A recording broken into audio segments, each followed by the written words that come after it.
로마서는 크게 이론과 실천, 교리와 실제로 구성되어 있는데 오늘 여러분과 함께 나누고 싶은 것은 우리가 오직 믿음으로 구원을 받았다면, 우리가 오직 하나님의 전적인 은혜로 구원을 받은 것이 맞다면 이제 우리는 남은 삶을 어떻게 살아가야 하는가? 우리 읽지는 않았지만 여러분 로마서 12장 1절을 보면 우리가 이제 어떻게 살아가야 할지 전체 타이틀과 같은, 제목과 같은 말씀이 있습니다. 12장 1절을 같이 한 목소리로 읽습니다. 시작. 그러므로 형제들아 내가 하나님의 모든 자비하심으로 너희를 권하노니 너희 몸을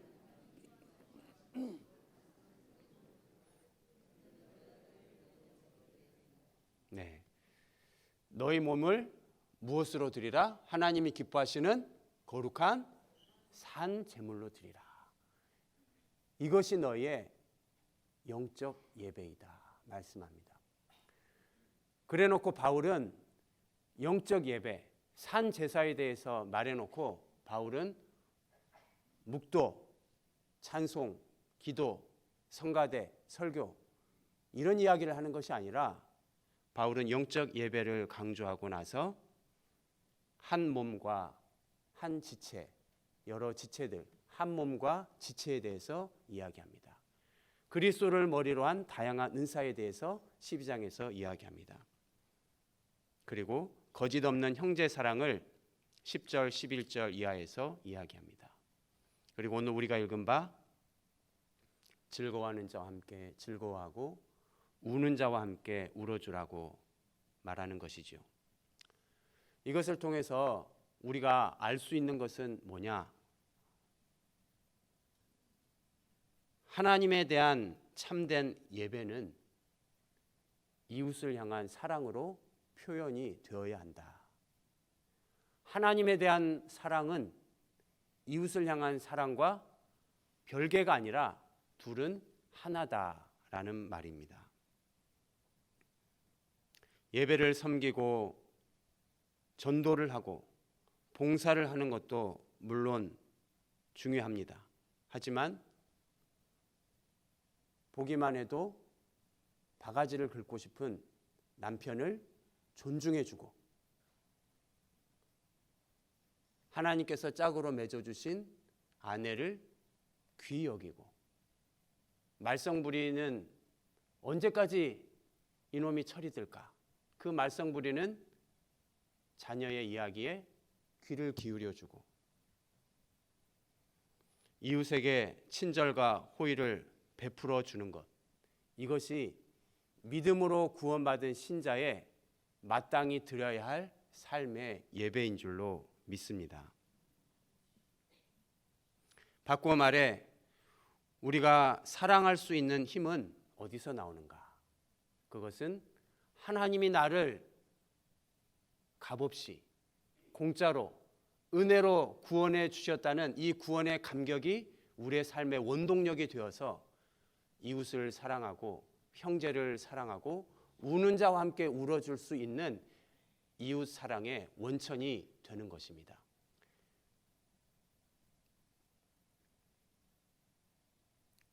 바울은 그리스도 안에서 누리게 되는 하나님의 이 사랑이 얼마나 강력하고 혁명적인지 그 사랑의 힘으로 이렇게까지 나아가야 한다고 도전합니다. 오늘 본문 14절 같이 읽겠습니다. 12장 14절입니다. 시작. 너희를 박해하는 자를 축복하라. 축복하고 저주하지 말라. 여러분, 우리가 읽기는 했지만 어떻습니까?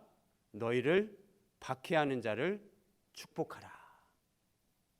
축복하고 저주하지 말라. 이게 말이 쉽지, 직장에서 이유 없이 나를 괴롭히는 상사, 갑자기 누가 떠오르지 않습니까? 애매하게 나를 괴롭히는 사람, 그 사람을 어떻게 내가 들이받지 않고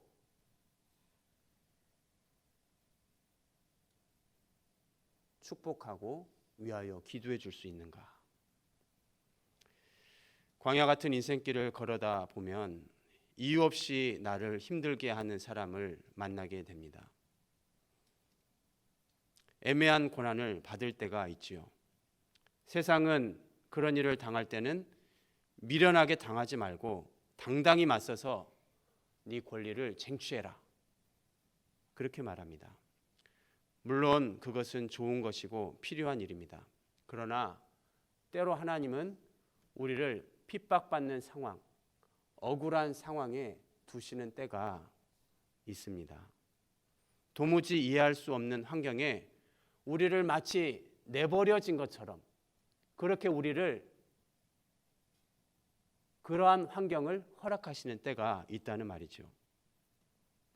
바로 그때에 오늘 말씀을 따라 우리를 박해하는 사람을 저주하는 대신에 축복할 수 있기를 주님의 이름으로 축원합니다. 어떻게 그럴 수 있는가?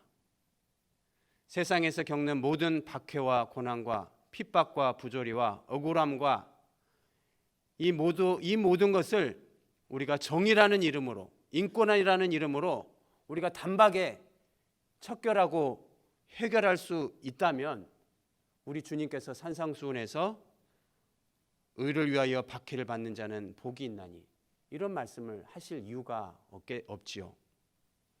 나로 말미암아 너희를 욕하고 박해하고 거짓으로 너희를 거슬러 모든 악한 말을 할 때에는 너희에게 복이 있다, 그렇게 주님이 당부하실 이유가 만무합니다. 구원받은 성도가 이 땅에서 거룩을 추구하며 성화의 삶을 매일매일 연습하지만 적어도 이 땅에서는 흠도 없고 티도 없는 완벽한 영화로운 삶을 성도는 누릴 수가 없습니다. 언제 누릴 수 있습니까? 주님이 다시 오실 때, 우리의 모든 육체를 벗고 영광스러운 부활체를 덧입게 될 때 우리는 영화로운 경험을 하게 되는 것입니다. 그와 똑같이 이 세상도, 우리가 발을 딛고 살고 있는 이 세상도 법과 제도와 정치와 도덕과 윤리가 있지만 이 땅에 사는 동안만큼은 죄의 영향 아래에 있기 때문에 흠없고 완전한 세상을 이 땅에서는 우리가 맛볼 수가 없습니다. 언제 맛볼까요?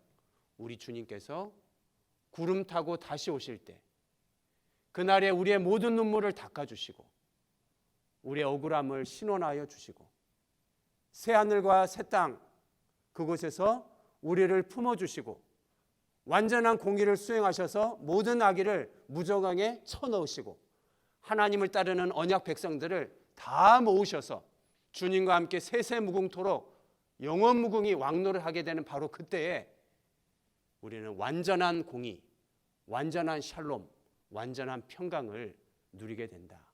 이것이 성경이 가르치는 성경적 종말론입니다.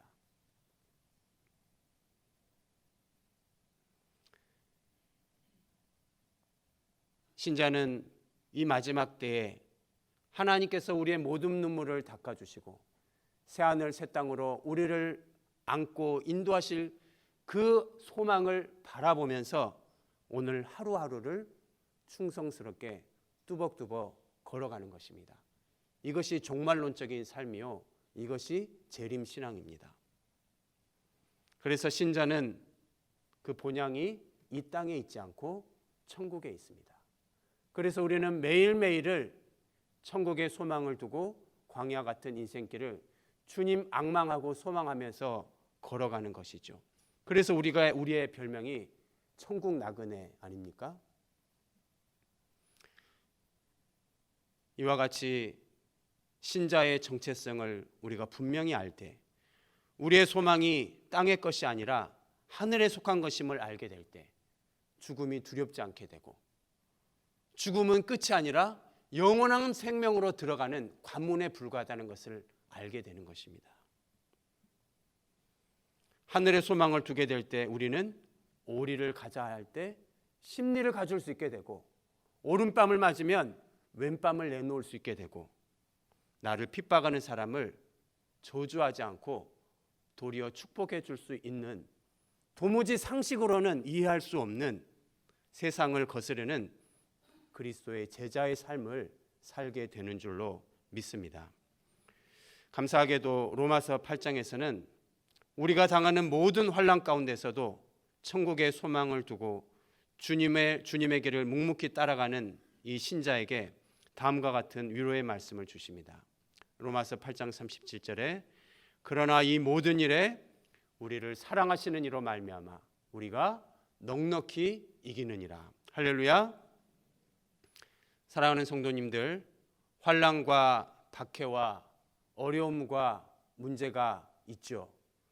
그러나 그 환난과 박해와 문제는 하나님의 사랑에서 우리를 끊어놓는 것이 아니라, 우리를 향한 하나님의 사랑을 감축시키는 것이 아니라, 이 어려움과 환난에도 불구하고 더 큰 하나님의 사랑, 넉넉히 이기시는 하나님의 그 사랑을 확인하는 현장이 되는 줄로 믿습니다.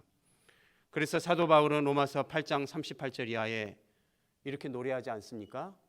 내가 확신하노니 사망이나 생명이나 천사들이나 권세자들이나 현재일이나 능력이나 높음이나 깊음이나 다른 아무 피조물이라도 우리를 우리 주 그리스도 예수 안에 있는 하나님의 사랑에서 끊을 수 없으리라.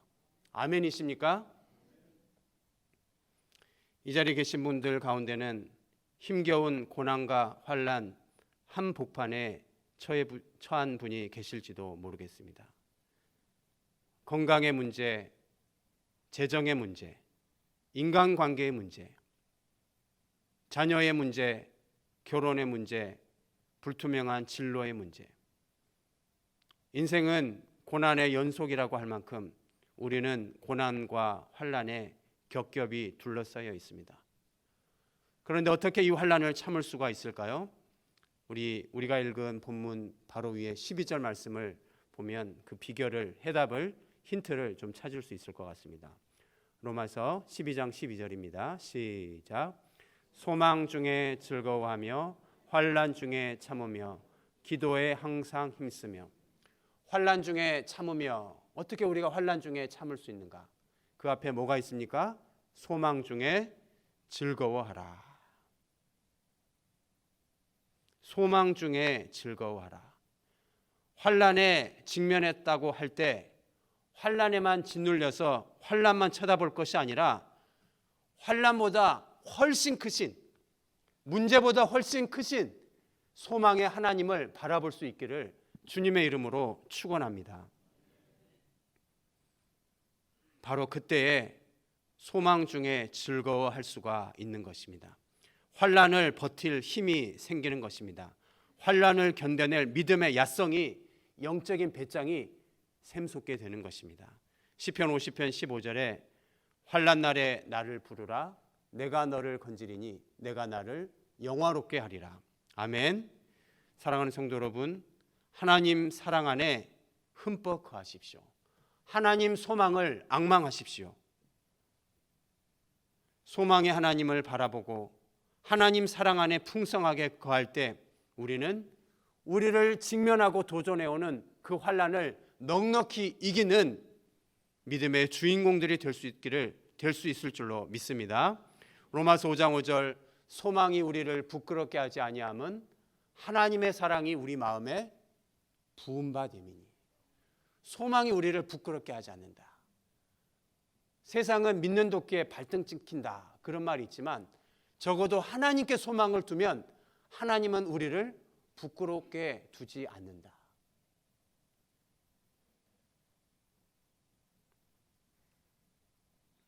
오늘 12절 말씀대로 저는 여러분이 직면해 있는 어려움과 환난과 문제가 무엇인지 알지는 못하지만 그 문제들을 바라볼 것이 아니라 그 문제 너머에 그 문제보다 훨씬 크신 소망의 하나님을 앙망할 수 있기를 축원합니다. 그 문제보다 훨씬 크신 환난이나 염려나 기근이나 적신이나 그 무엇으로도 끊을 수 없는 하나님의 사랑 안에 흠뻑 거하시기를 주님의 이름으로 축원합니다. 자, 이와 같이 나를 박해하고 나를 힘들게 하는 사람을 하나님의 사랑 안에, 하나님의 소망 가운데 저주하지 않고 축복할 수 있을 만큼 하나님의 사랑 안에 거하는 사람은 이제 어떻게 할 수 있을까요? 우리 15절 말씀을 같이 읽습니다. 15절입니다. 시작. 즐거워하는 자들과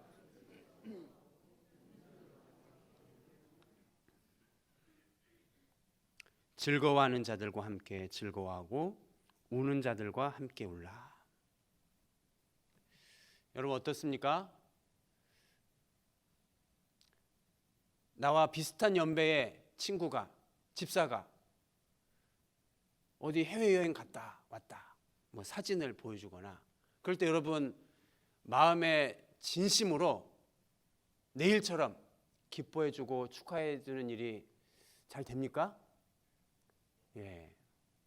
제가 얼마 전에 어디 커피숍에선가 뭐 설교를 준비하고 있는데 70이 넘으신 어르신이요, 할아버지들이죠. 어르신들 두 분 이런저런 얘기를 하는데, 아유 다음 주에 아들네가 미국에 가라는데 16시간을 비행기를 타고 갈 거 하니 걱정이 되고 허리가 아파서 걱정이요. 다 자랑하는 거죠 지금. 미국 간다, 비행기 탄다, 아들이 미국에서 초대했다. 야, 근데 그 옆에 계신 그 할아버지가 아주 훌륭한지 강적이다 싶었는데, 그래?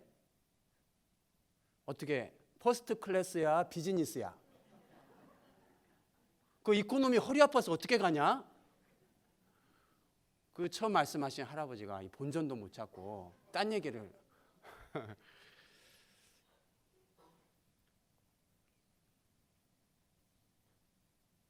캠퍼스 사역을 하면서 옆에 있는 캠퍼스가 막 부흥이 되면은 하나님 나라가 성장하니까 기뻐해야 될 것 같은데 우리 캠퍼스보다 더 많이 막 수련해 오고 그럴 때 비교하는 제 자신을 보게 됩니다.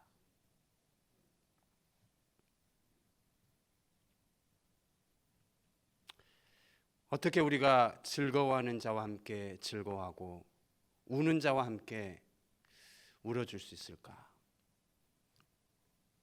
이웃의 잘된 일을 배합하지 않고 시기하거나 질투하지 않고 어떻게 진심으로 즐거워할 수 있을까? 이빨림이 아니라 공허한 공치사가 아니라 정말 내일처럼 우리가 그리스도를 머리로 해서 한 몸이고 한 가족이고 식구라고 할 때 어떻게 기뻐할 수가 있을까? 16절 말씀에서 그 해답을 좀 찾아보기 원합니다. 16절입니다. 시작. 서로 마음을 같이하며 높은 데 마음을 두지 말고 도리어 낮은 데 처하며 스스로 지혜 있는 채 하지 말라. 우리의 마음을 어디에 두라?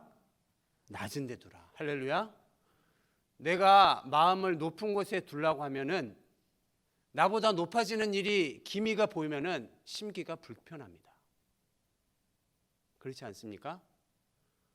그러나 내가 마음을 낮추게 되면 모든 일이 기쁘고 즐겁고 칭찬하고 진심으로 박수하고 응원해 줄 수가 있습니다.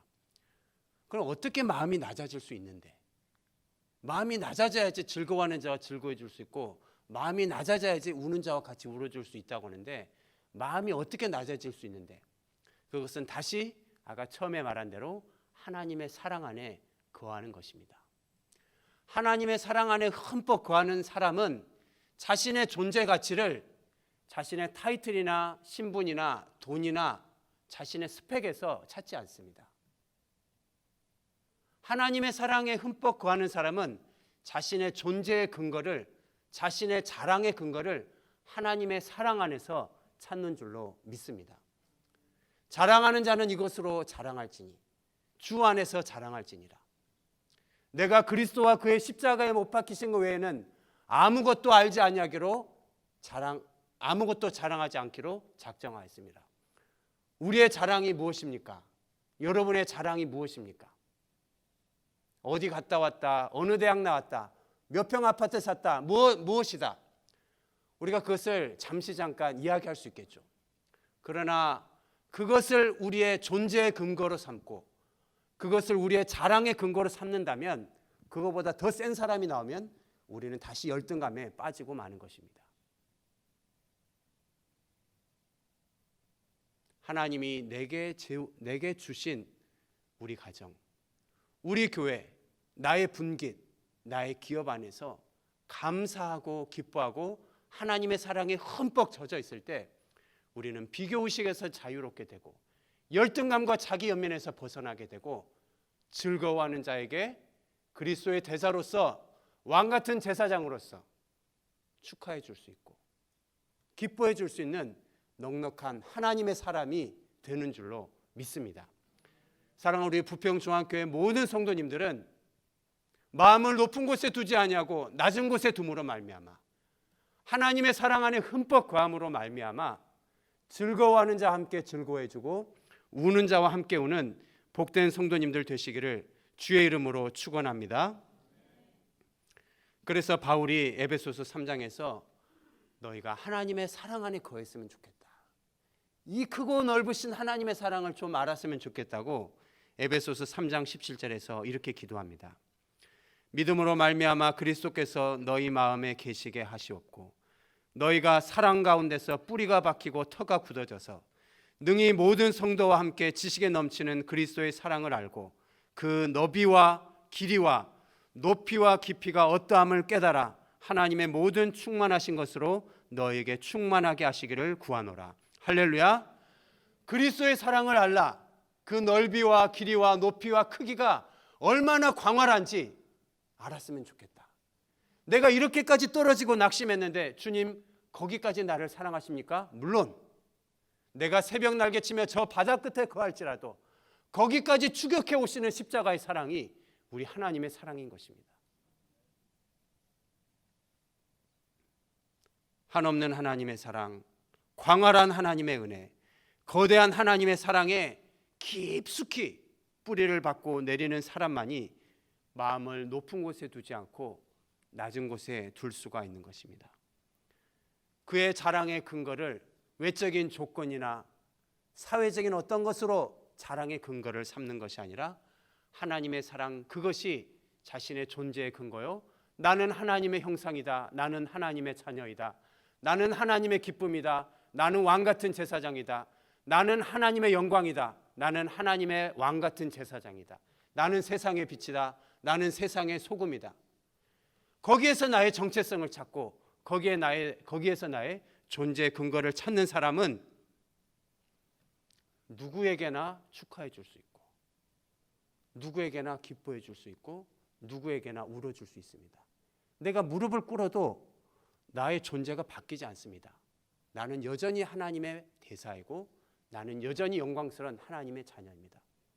내가 형제의 발을 닦아준다고 해도 나의 가치가 평가절하되지 않습니다.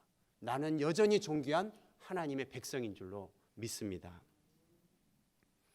이러한 하나님의 사랑에 흠뻑 젖어 있는 사람은 똑똑한 사람, 대단한 사람을 칭찬해 줄 수 있을 뿐만 아니라 무식한 사람, 비천하고 가난한 사람, 누가 와도 마음을 열고 쉬어갈 수 있을 만큼 마음의 문턱이 낮고 겸손한 사람입니다. 바로 우리 주님을 닮은 사람입니다. 우리 주님이 어떤 분이십니까? 세리와 죄인의 친구가 되어주시고 고아와 과부의 아버지가 되어주십니다. 그분은 본체상 하나님과 동등된 분이셨지만 하나님과 동등됨을 취할 것으로 여기지 아니하시고 오히려 빌립보서 2장 5절 자기를 비워 종의 형체를 지녀 사람들과 같이 되셔서 우리와 함께 거하고 우리와 함께 울고 우리와 함께 웃으셨습니다. 말씀이 육신이 되어 우리 가운데 거하심에 우리가 그의 영광을 보니 은혜와 진리가 충만하더라. 이 겸손하신 만왕의 왕 주님께서 이 비참한 우리들을 향해 두 팔을 벌려 이렇게 초대하지 않습니까? 마태복음 11장 28절 수고하고 무거운 짐진 자들아 다 내게로 오라. 나는 마음이 온유하고 겸손하니 내 멍에를 메고 내 짐을 지라. 이는 내 멍에는 쉽고 내 짐은 가벼움이니라. 저는 이 자리에 계신 사랑하는 우리 부평중앙교회 모든 성도님들이 우리 주님의 성품을 닮아서 우리 주님의 마음을 닮아서 부유한 자도 뛰어난 자도 마음이 아픈 자도, 소외된 자도, 가난한 자도, 못 배운 자도 누가 와도 평가받지 않고 정죄받지 않고 비난받지 않고 와서 쉬었다 갈 수 있는 그런 따뜻한 주님의 마음을 품으신 작은 예수가 될 수 있기를 주님의 이름으로 축원합니다. 우는 자와 함께 울라. 제가 이 우는 자와 함께 울라 이 말의 의미를 깊이 깨닫는 시간이 있었습니다. 강경화 말기로 2년 정도 투병 생활을 할 때 우는 자와 함께 울라 그 말의 무게와 의미의 깊이를 깨닫는 시간이었습니다. 병가를 얻고 캠퍼스 사역을 중단하고 용인에서 요양을 하고 있을 때 처음 한 달, 두 달은 전화도 오고 드물지만 문병도 왔습니다. 그러다 석 달이 지나고 넉 달이 지나고 6개월, 1년이 지나면서 그 많던 동료 선교사들, 제자들, 친구들 찾아오는 사람이 거의 없었습니다.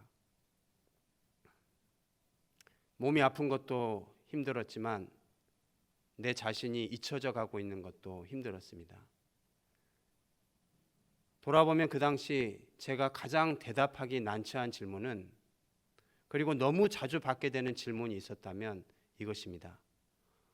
몸은 좀 좋아지셨습니까? 건강은 어떻습니까?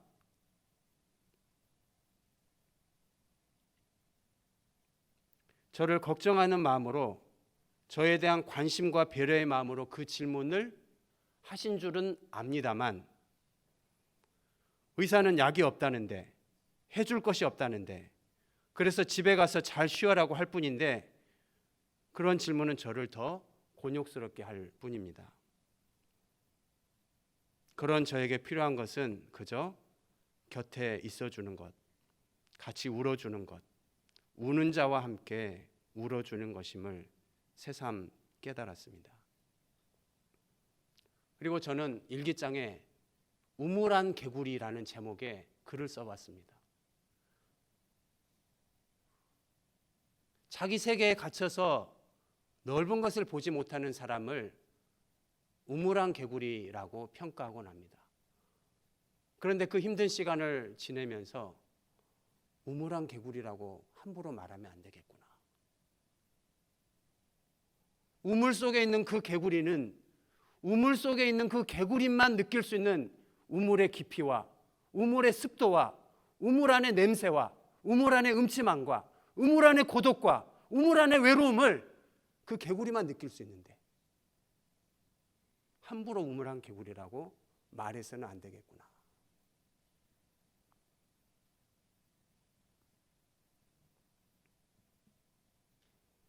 사랑하는 성도님들, 이 땅을 살아가는 신자의 목적은 무엇입니까?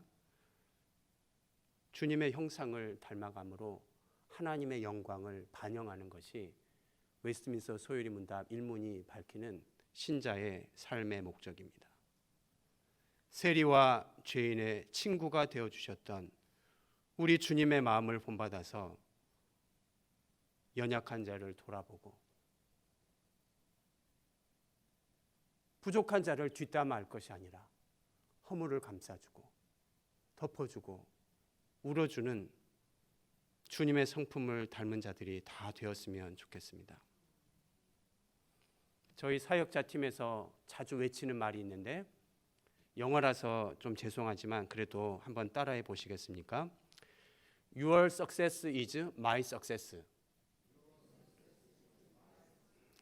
발음이 너무 좋으십니다. 한 번만 더 크게 해주십시오.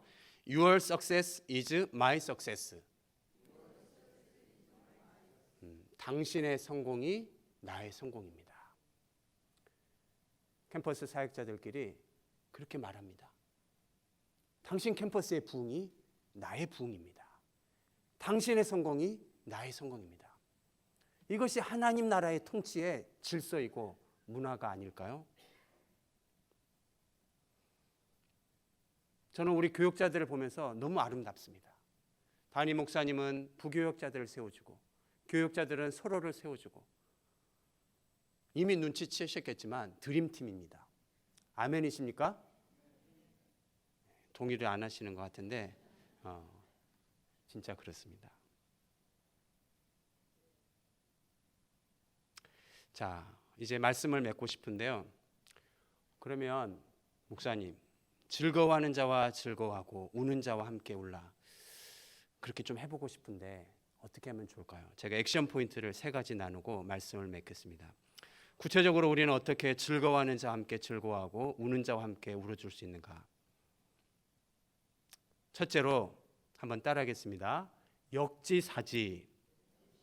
무슨 뜻입니까? 상대편에 서봐라 라고 하죠. 퀴즈입니다. 퀴즈. 이해한다라는 말을 영어로 뭐라고 합니까? understand라고 하죠. understand, 그 단어를 가만히 들여다보면 under, 아래에 stand, 선다. 높이 있을 때는 안 보이지만 이렇게 내려와서 under, 영어에서 understand가 이해한다라는 의미입니다.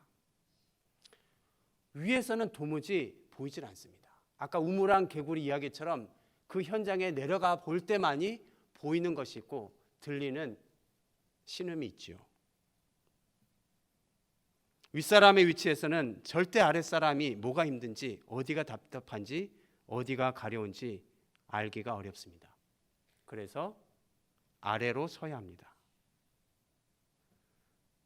주님이 하나님 보좌를 버리시고 육신의 몸을 입고 아래로 서셔서 우리의 마음을 공감하고 이해해 주신 것처럼 우리는 역지사지. 그 사람이 이야기할 때 상대방의 편에 한번 서보는 것입니다.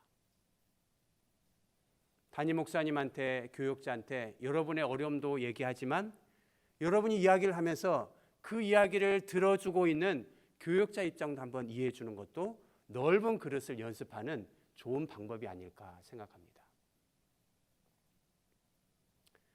구역원들은 구역장님, 교구원들은 교구장님, 목장원들은 목자님, 서로의 입장을 역지사지 이해한다면 우리는 훨씬 더 기뻐하는 자와 기뻐하고 우는 자와 함께 울어줄 수 있겠다 생각합니다.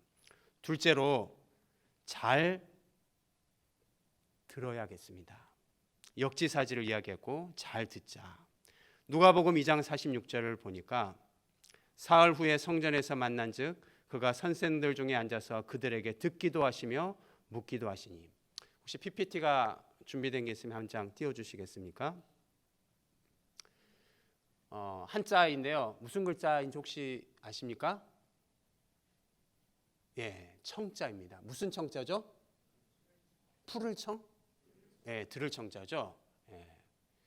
이 들을 청자는 파자라고 하죠. 이렇게 한자를 잘 나누어 보면 이 왼편에 있는 귀자가 있고 밑에가 무슨 글자입니까?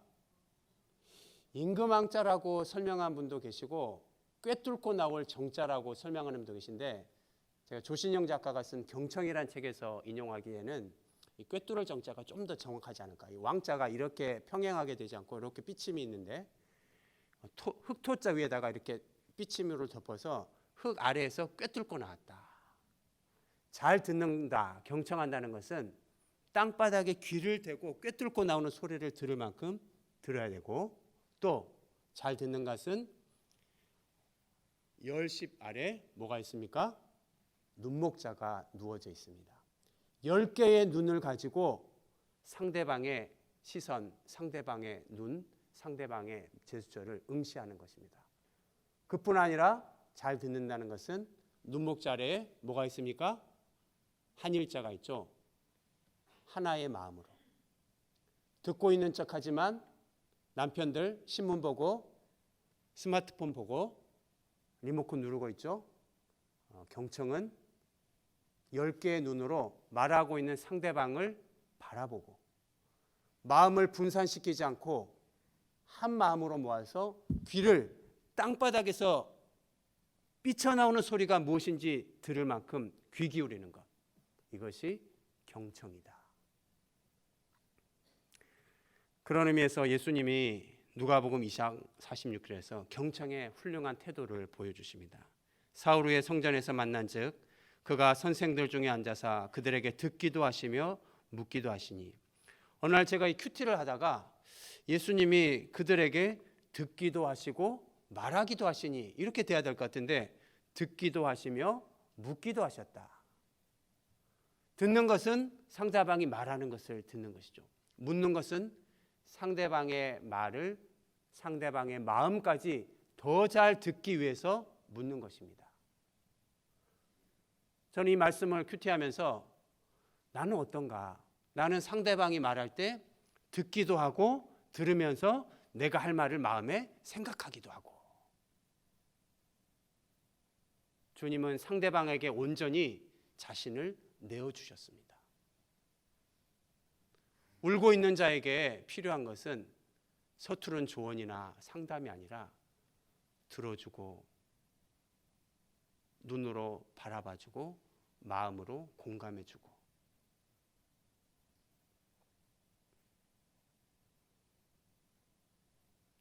잘 듣는 것은 상대의 존재를 인정하는 것입니다. 너무 중요한 말입니다. 상대를 잘 듣는 것은 상대의 존재를 인정하는 것입니다. 거꾸로 뒤집어 말하면 부부간의 이야기를 할 때, 자녀가 이야기를 할 때 몸을 틀어서 얼굴을 응시하고 잘 듣지 않으면 상대는 무시받는 느낌을 갖게 되는 것이죠. 상담의 가장 기본이 경청이라고 합니다. 한 정신과 의사가 이런 말 하는 것을 제가 들었습니다. 자기 말을 있는 그대로 받아주는 사람이 이 세상에 한 사람만 있어도 우울증에 걸리지 않는다. 내가 아무리 이상한 소리를 해도 그 말을 교정하려 들지 않고 평가하려 들지 않고 조언하려고 하지 않고 있는 그대로 들어만 줘도 우울증에 안 걸린다.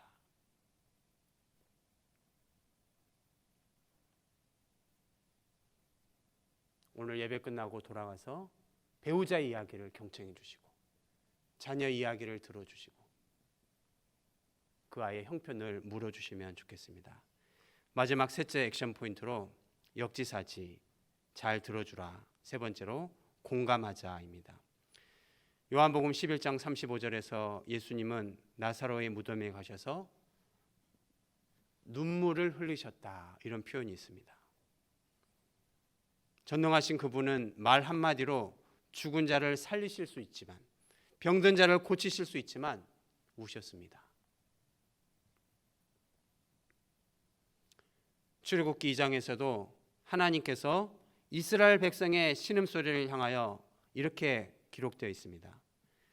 이스라엘 자손이 고된 노동으로 말미암아 탄식하며 부르짖으니 그 고된 노동으로 말미암아 부르짖는 소리가 하나님께 상달된지라.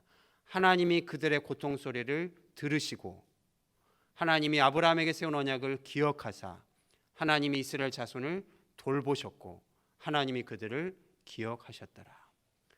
하나님께서 우리를 들으시고 하나님께서 우리의 아픔을 공감해 주시고 하나님께서 우리의 눈물을 보는 것입니다. 히브리서 말씀해 보니까 그는 우리의 연약함을 채울하지 않는 분이 아니시다 말합니다.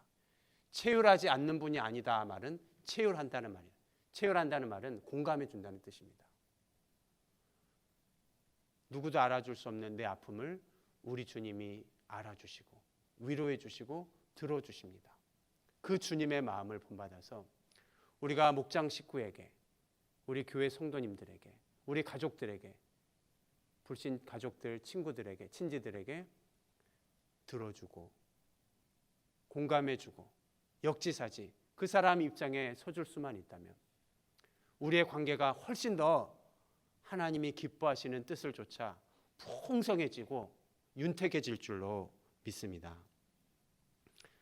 사랑하는 성도님들, 저를 포함한 이 자리에 계신 모든 우리 성도님들, 주님을 닮아 낮은 마음, 겸손한 마음으로 즐거워하는 자와 함께 즐거워하고 우는 자와 함께 우는 자가 되었으면 좋겠습니다. 대답을 해주기보다 정답을 주기보다 자신의 경험을 무용담처럼 늘어놓기보다 들어주십시오. 힘들었겠구나. 그랬구나. 그럴 수도 있지. 얼마나 힘들었을까. 나도 이렇게 듣는 나도 힘든데 너는 얼마나 힘들었을까. 마음에 진심을 담아서 그렇게 들어줄 때 치유가 일어나고 하나님께서 일하기 시작하실 줄로 믿습니다.